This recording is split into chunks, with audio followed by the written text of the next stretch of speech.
ఇప్పుడు నేను కోడ్ ఒకటి ఇస్తాను. దేనికంటే చాలా చాలా రోజుల నుంచి పనులు అవ్వకపోయినా, లేకపోతే ఏవైనా ఎప్పటి నుంచో అవ్వట్లేదు, మొండిగా ఉన్నాయి, అవ్వట్లేదంటే ఈ కోడ్ రాసుకుంటే తొందరగా అయిపోతాయి అన్నమాట. అంటే ఏదన్నా పనులు మనం చేయలేకపోతున్నా, లేకపోతే ఎవరన్నా ఇవ్వాల్సిన రాలేకపోతున్నా మనీ కానీ, ఏదైనా ఏ వర్క్ అయినా కూడా అవ్వకపోతుంటే ఇది రాసుకోవాలన్నమాట.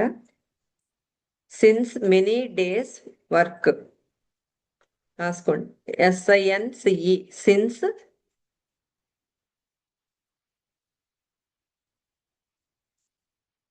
Since many MANY many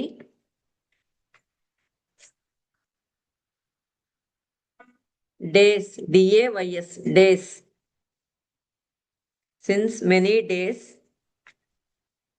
works WORKS works or task TASKS tasks not getting happen NOT not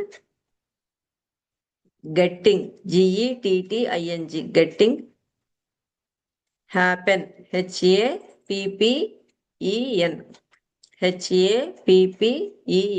happen since many days works or task not getting happen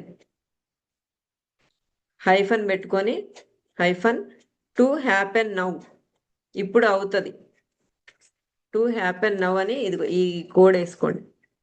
359085 359085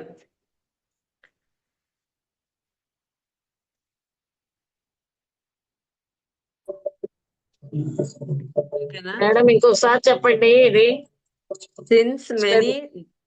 since many days works not getting happen hyphen to happen now ఇప్పుడు అవుతాయి అన్నమాట. మనం ఇప్పుడు ఈ code వాడితే అయిపోతాయి. 21 days 28 times రాయాలి. 21 days 28 times.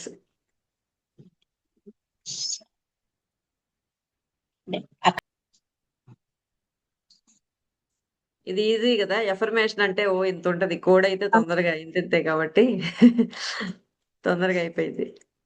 Simple గా రాసేటప్పుడు మీరు విజువలైజ్ చేసుకోండి. ఒకసారి కోడ్ రాయండి, ఓకేనా? చిన్న నెంబరే కాబట్టి రాసేసి విజువలైజ్ చేసుకోండి. అది ఆల్రెడీ అయిపోయినట్లుగా, ఆ పని జరిగిపోయినట్లుగా. ఒకవేళ డబ్బులు రావాలంటే డబ్బులు వచ్చేసినట్లుగా, లేకపోతే ఇంకేదన్నా ఒక పని నేను చెయ్యాలనుకుంటున్నాను చేయలేకపోతున్నాను అని ఏదన్నా ఉందనుకోండి, అది ఊహించుకోండి. అట్లా ఒక్కొక్కరికి ఒక్కొక్కలాగా ఉంటాయి కాబట్టి మీరు చూసుకోండి ఎవరికి ఏది కావాలో దాన్ని విజువలైజ్ ఊహించుకోండి. అది ఆల్రెడీ అయిపోయినట్లుగా హ్యాపీగా రాస్తూ ఉండండి. మళ్ళీ తర్వాత మళ్ళీ ఇంకొకసారి రాయండి, మళ్ళీ ఇంకోసారి రాయండి, మళ్ళీ రాసి మళ్ళీ విజువలైజ్ చేసుకోండి. అట్లా 28 times రాయండి, 28 సార్లు. ఓకేనా? అందరికి అర్థమైందిగా? ఈ కోడ్ అంతే, మనం ఈ కోడ్ పట్టుకుంటే చాలు. అది మీకు ఏదైతే అవ్వాలో పనులు అది అవ్వాలి, అది జరగాలని చెప్పని మనం ఊహించుకుంటూ రాస్తాం అనమాట. చెప్పండి.